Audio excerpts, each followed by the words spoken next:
Coming up on the bench, Syracuse football was in search of history this weekend. The Orange with the win would improve to 5-0 for the first time since 1987. But an FCS opponent in Wagner was in town. Find out if the Cuse remained perfect. Plus, as much as Dino Babers' crew is rolling, some might say that the best team on the Hill award goes to men's soccer. The number 7 Orange went to battle in a top 25 matchup tonight against Cornell. Could SU keep the good times rolling? And Syracuse volleyball is grooving to begin ACC play. The Orange went into the weekend 2-0 on the conference slate, but a chance at 4-0 in the ACC was staring Cuse down. It's on the bench. Let's roll.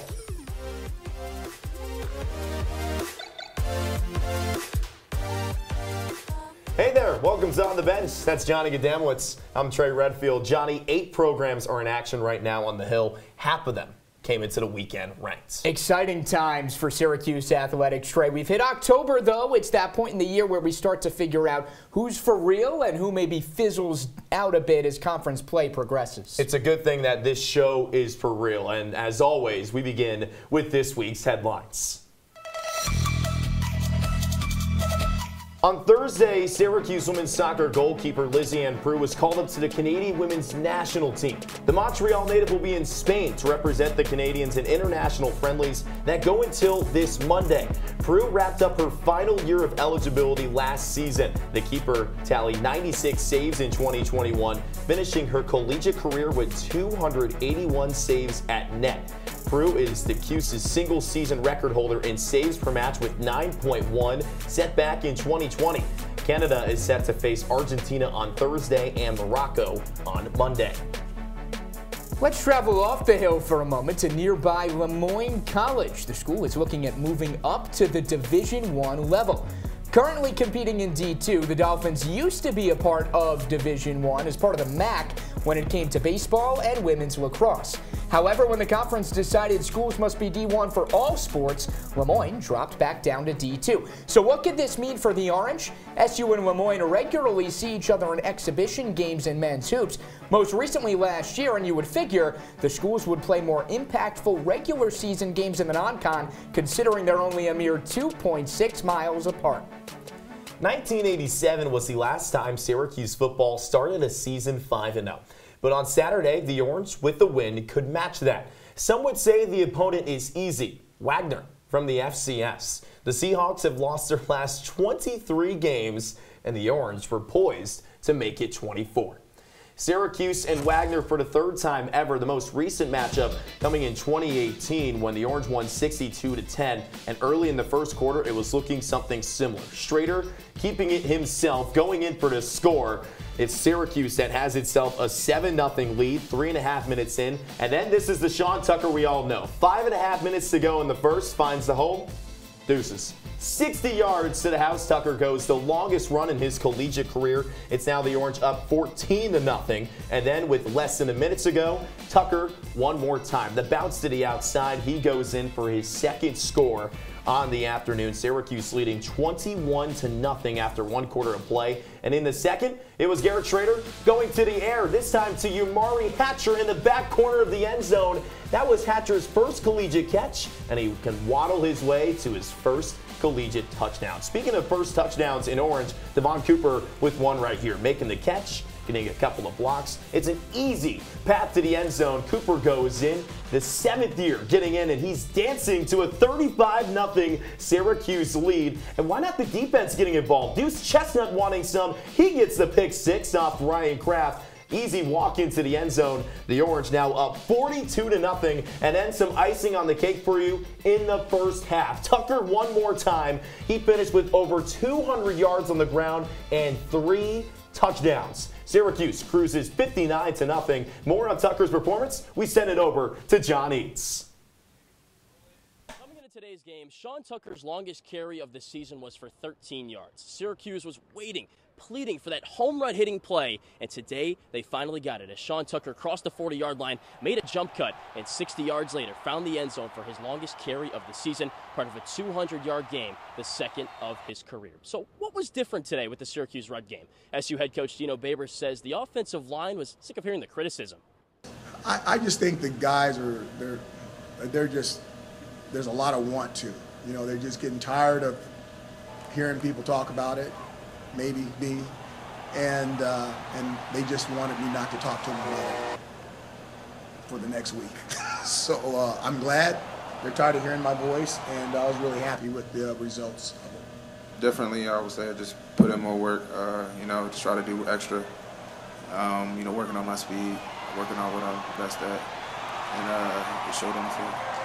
Well, Tucker in the ground game certainly got their swagger back today. 23 carries for 232 yards and 3 touchdowns for the running back. Big reason why Syracuse is off to a perfect 5-0 start for the first time since 1987. In that year, you could take one of these to the gas station and get a gallon of gas. But throw the records out the window because SU is only halfway through its schedule this season. A bye week next for Syracuse as they prepare for NC State in 2 weeks. The Orange need just 1 win and have 7 tries to get that win to claim bowl eligibility for the first time since 2018. Reporting from the Dome, I'm John Eats, Citrus TV. So Tucker's 232 yards on the ground is one of many records that were shattered on Saturday. His backup, LaQuint Allen, also had a 90-yard rush to close out the third quarter, the longest run since 1949. But this one might mean the most. Syracuse is in the top 25 for the first time since 2019. On Sunday, the AP poll ranked the Orange 22nd in the nation, and now they're 5-0. And we haven't seen this in 35 years, but Johnny, that team in 1987 was insane. Oh, absolutely, Trey. One of the most decorated years in Syracuse football program history. A storybook season with wins over then rivals Penn State, West Virginia down the stretch. It all amounted in a team that didn't lose a singular game. 11-0-1. Of course, that one tie came in a bowl game, the Sugar Bowl to be exact, against Auburn on New Year's Day. Heisman hopeful Don McPherson led the charge that year. Hey, he was actually in attendance for SU and Wagner this past weekend as well. And now it's another Heisman hopeful in Sean Tucker, who knows this team in 2022 can rival what the '87 team put together. Not gonna lie, we were trying to go for some records, so we weren't able to get that though. Yeah, coach came up, and then OC came up to us, and you know, he wanted us to go for that record, but you know, a little injury happened, but we're all good.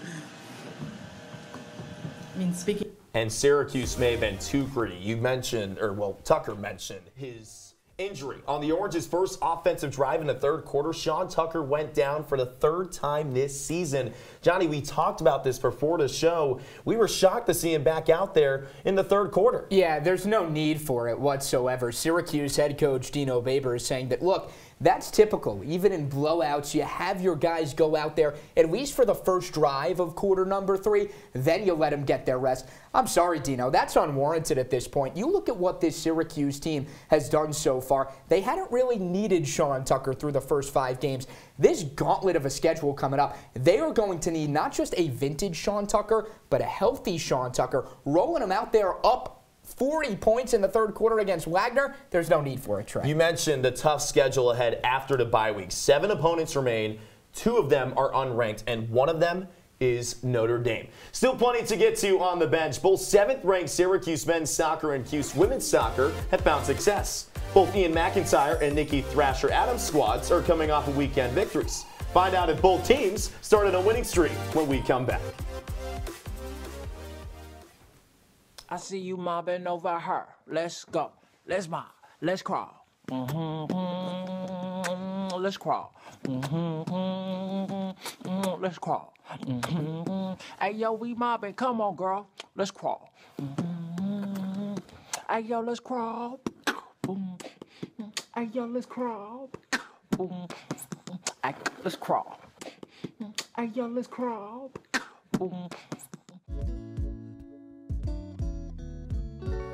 Your girls have been with you through every moment of your life.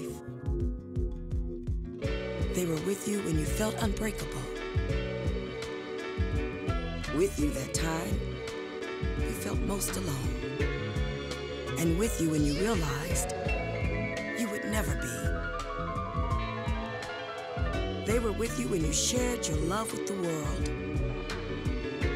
And with you when she became your world. Your girls have never left you. They're still with you right now. But how well do you know them? You don't know mine. Knowing your breasts can save your life.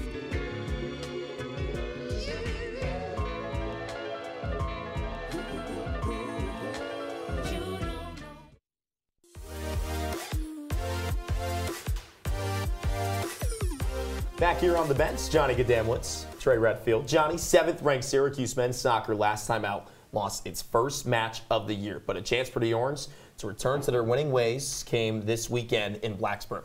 Yeah, Trey, you mentioned it. You know what they say. It's really hard to be perfect. Everyone makes mistakes, right? Well, through 8 games, Syracuse men's soccer had made very few. 7-0-1. And then, as you mentioned, Trey, SU suffered that 1-0 stunner against UVA for its first loss of the season. And although perfection was no longer on the table, Ian McIntyre's crew with an opportunity to start a brand new winning streak in Blacksburg against Virginia Tech. In the loss to Virginia, the Orange were shut out for the first time all year. The offense needed a response in a big way on a rainy afternoon in Blacksburg, and early on, it was the defense getting the job done for the Cuse. Russell Shealy, a stonewall of a save. Now Syracuse trying to generate that offense. A shot ripped from the top of the box just wide left. But a few moments later, Giona Leibold puts it past the keeper just to his left. And, hey, he's going to point up to the sky and maybe thank the rain for that one. Syracuse grabs an early 1-0 lead, tried to tack on one more just before the halftime break, but all for naught. But this one was all Orange because in half number 2, they kept the attack rampant, and although it took a little while to break through, Noah Singleman off a laser of a cross scores his first goal of the year. Syracuse outshoots Virginia Tech 21-11, and you know what they say, third time's the charm. Nathan Apoku didn't call his name a whole lot, but he is at the forefront of this Syracuse team offensively. The Orange take it 3-0, the final in Blacksburg. So now the Orange are back in the win column, sitting pretty in the top 10, but controlling Central New York is extremely important. Tonight, Cuse hosted number 22 Cornell, who is looking for its first win over Syracuse in 5 years. And for the second time in 16 matches, CNY is red. This is the second time the Orange have been upset at home. This time, it comes from their biggest rival in a 2-0 loss. Cornell found goals from Connor Drout and Matthew Goncalves. Despite Syracuse racking up 16 shots and 6 corners, both more than Cornell, it falls to 8-2-1 overall. And now joining us from SU Soccer Stadium is CitrusTV men's soccer beat reporter Andrew Selliver. Andrew, after Cuse's upset loss to Cornell, we're surprised back in this studio. I mean, what did the Orange do wrong tonight? Yeah, Trey, I think it was less about Syracuse playing poorly tonight and more about Cornell being really good. The Big Red jumped up into the rankings today at number 22. Proved why tonight. Physicality, intensity. For all 90 minutes, Cornell was really good. Syracuse plays with a back 3 in the back. Olu Oyegunle and Abdi Salim play at the outside backs, and they were challenged for most of tonight. Down the flanks, Cornell beat them a lot, got a lot of crosses in the box, and ultimately that led to 2 pretty weak goals to give up.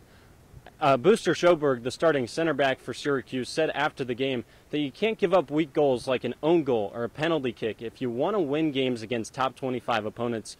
Ultimately, Syracuse gives up those weak goals. They weren't clinical enough in the attacking third tonight, and Cornell was really good. Ultimately, that leads to a Big Red victory 2-1 over the Orange tonight at the SU Soccer Stadium.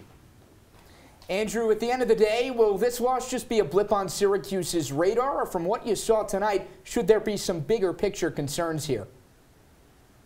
Yeah, Johnny, I think tonight is a bit of a cause for concern because head coach Ian McIntyre for the Orange has stressed all season that the success of the 2022 squad will be determined by how they play in the midweek games. So far, it hasn't been very good. You think back to a matchup at Vermont earlier this season.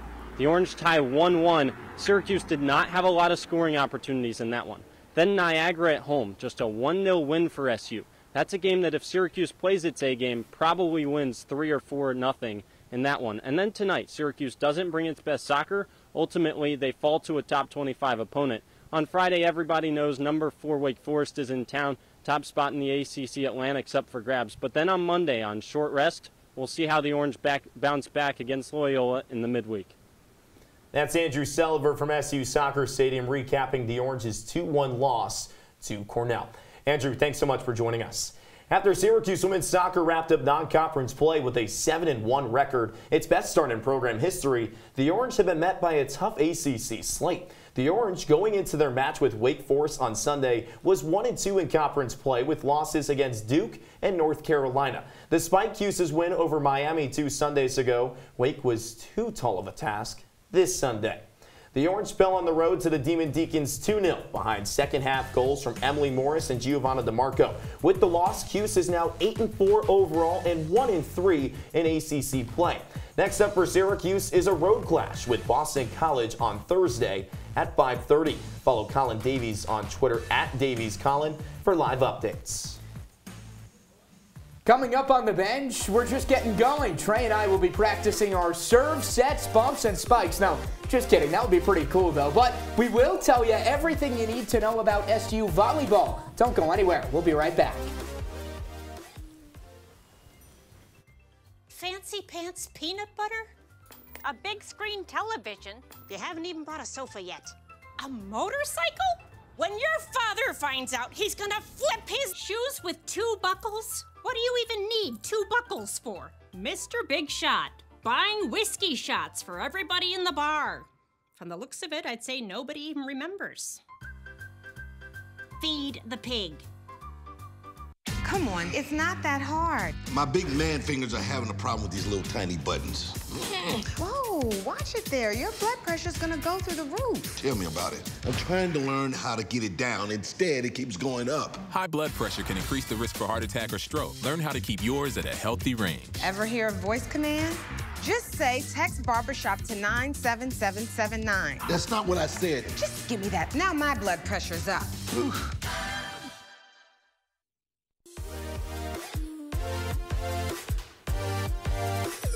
Welcome back to On the Bench. He's Trey Redfield. I'm Johnny Gadamowitz. And teams on the Hill have been feasting through this fall. And, you know, we like to get a little festive here on OTB. And, Trey, it is October, so with that, I ask you, would you rather do 100 push-ups or have a full bag of candy corn? I could crank out 100 push-ups, so I'm going to take the easy route out for me, and it's going to be 100 push-ups. But, Johnny, going into ACC play, the Orange were 4-6. Coming off of back-to-back losses to Yale and Bryant, so the push-up's not really showing in the gym. But hey, when the teams within the conference showed up on the schedule for Syracuse volleyball, all Cuse has done is win. And on Friday, it continued that at Wake Forest. It came down to 5 sets, but Cuse bested Wake 3-2. The Orange were down 2 sets to none, but came back with a 25-16 set 3 win.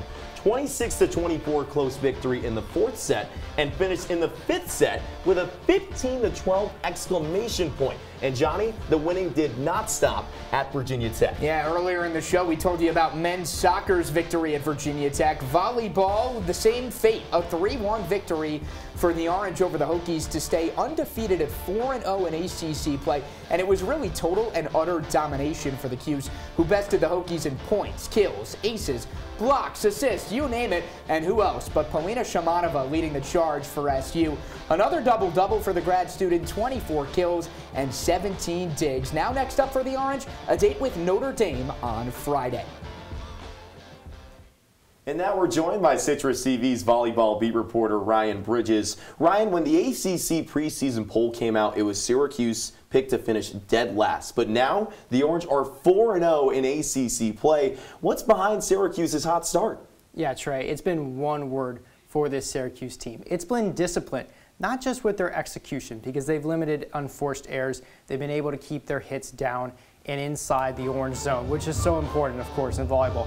But also, they've been able to execute the game plan a lot better. They've had some bad sets in non-conference play. Even throughout this 4-0 run, they've had some bad sets in ACC play too. But they've also learned how to stick to the game plan, stick to the plan that Garrett Schroeder has laid out. And so far, it's working pretty well. You were hammering on discipline, and someone that's been disciplined throughout her collegiate career and in 2022 is Paulina Shimanova. She leads the team in kills per set and total kills. How much of an impact, Ryan, has Shimanova's play been during this hot streak? it cannot be overstated how much of an offensive threat she truly is to every single defender in the entire country, but also the fact that she can register double-digit digs in every set too. She's learning how to contribute on both the offensive and the defensive end. And she's also the emotional leader on this team as well. She's always smiling, she's always happy, she's always the leader in the huddle, and she's the only returning starter from this team from last season. So all in all, it cannot be overstated how good she's been for this team. Shimanova is a dominant outside hitter, but someone that's turning out to be a dominant right side hitter for Syracuse is Naomi Franco. Ryan, how is Franco contributing to this streak that Syracuse is on right now? Yeah, Trey, well, she's given them that second offensive threat. You know, she's been that person on the right side when Paulina lines up on the left. So these setters like Riley Hoffman, like Lauren Woodford, they can set the ball forward to Shimanova, which is always a great option as well, but they can also set it backwards, and that's where Naomi Franco has been. She's always been on that block, she's always been great defensively, but she's giving them another offensive weapon to go to. Shimanova and Franco, the 1-2 punch that has propelled Syracuse to a 4-0 start in ACC play. Follow that man on Twitter for Syracuse volleyball updates at Ryan Bridges 517. He has everything up to date that you need to know about the Orange. Ryan, thanks so much for joining us. Thanks, Trey. All right, Ryan, great stuff as always. Now let's move a bit further down Comstock Avenue all the way to J.S. Coyne Stadium, the home of Syracuse field hockey. The number 13 Orange had split their only 2 ACC games entering this weekend's matchup against Boston College. And it must have been a bit too cold in central New York for Eagles to spread their wings because Syracuse cruised to a 3-0 victory. Every Cuse tally actually came in the fourth quarter off the stick of 3 different Syracuse players: Charlotte DeVries, Joy Harmon, and Wilhelmine Bogart. But Trey, that's not the only time Ange Bradley's crew took to the field this week. Johnny, which is crazy because nobody at home could watch it. The match was not even televised. Anyways, the Orange and Dukes needed overtime to find a winner, and it was Cuse that prevailed 2-1 thanks to Karina Koeman sealing the deal in OT on her only shot of the match. The grad student is now up to 24 points, tied for the best in the ACC alongside Charlotte DeVries, her teammate. Koeman's and Syracuse look to grab their 4th straight win against Stanford tomorrow at 6. While Koeman's and DeVries are pacing the ACC leaderboard, Cuse field hockey has a plethora of options on the pitch. Citrus TV's Skylar Wilkes details how one's journey on the Hill started on the lacrosse field. Athletes would be content playing just one sport, but for Sam Swart, it wasn't enough. After 5 years with Syracuse women's lacrosse, the grad student decided to spend her final chapter right here with SU field hockey.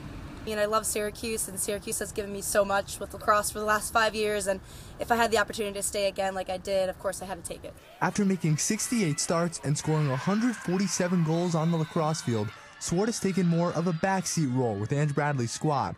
The highlight of her season thus far came in the first 2 games, where the midfielder tallied a goal and 2 assists. So while Swart isn't filling up the stat sheet, her impact on the team is not overlooked. She brings fun, passion, energy, fight. Experience playing in championships, the World Lacrosse Games. I mean, she's just an amazing human being and an awesome competitor, and to have that kind of grit and toughness in our environment is, we're really fortunate. Although Swart doesn't call the Dome home anymore, her connection to SU lacrosse and those around it hasn't wavered. I mean, I see them every day, I talk to them every day. It's honestly like I'm on the lacrosse team still. She delivered that grittiness that the lacrosse program needed. She demonstrated the work ethic that it takes to play Division I lacrosse, and she's just an amazing teammate. Swart and her teammates look to extend their 3-game win streak in a meeting with Stanford at 6 p.m. on Wednesday. Reporting for CitrusTV Sports, I'm Skylar Wilkes. We're not done just yet on the bench. When we come back, the best part of the show. Find out what moments cracked this week's top plays and who made the list of performers of the week. It's OTB on OTN. Jason, let's go see your room.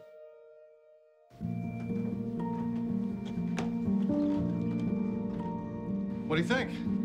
We kept it a little spare, so you can decorate it how you like.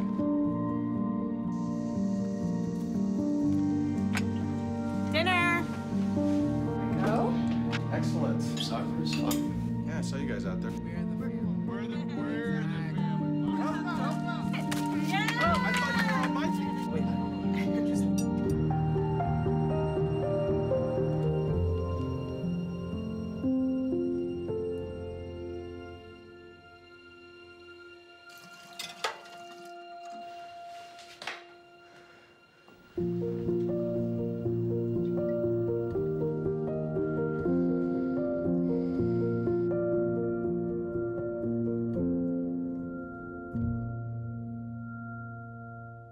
Stem is precise, no margin for error.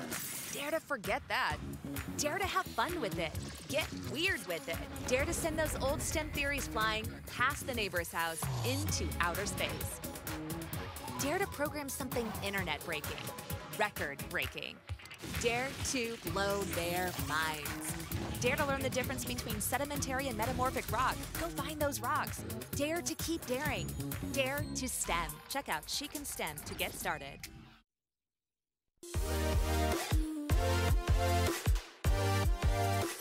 Wrapping things up on the bench, that's Johnny Gadamowitz. I'm Trey Redfield. Johnny, what's your favorite part about OTB? Oh, Trey, I could go on and on. We've got highlights, headlines, but what's the saying? Save the best for last? Yes, and that's exactly what we have. It's time for our top plays. Let's show you who cracked the list this week. We start with ice hockey. Syracuse taking on Merrimack, and it was Tatum White that had a phenomenal goal. She goes bar down with the shot. That was just filthy. Show off the threads, why don't you?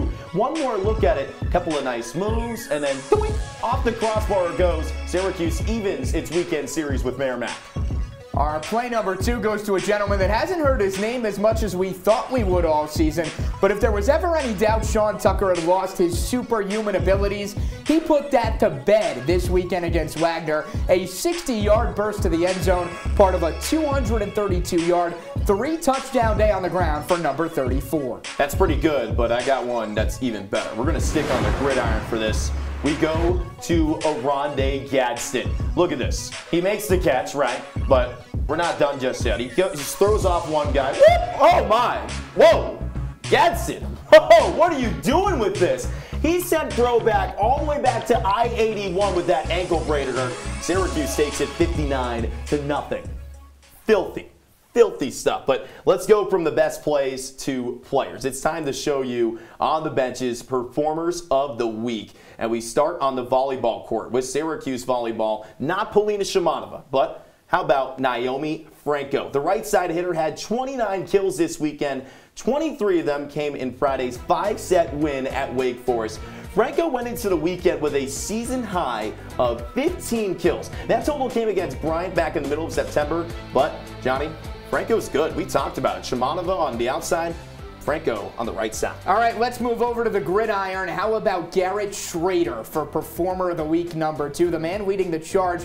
QB1, you know that feeling when you get a test back, Trey, and it's marked 100%? It's a pretty good feeling, right? Well, that was Garrett Schroeder this week, 17 for 17 against Wagner. And then we begin with our final Performer of the Week, number 34, Sean Tucker. 232 yards on the ground and 3 tutties. That wraps up OTB. That's Johnny Gadamowitz. I'm Trey Redfield. Have a good night. We leave you with our images of the week. Schroeder takes the snap, lofts one left corner of the end zone. It is caught. Umari Hatcher.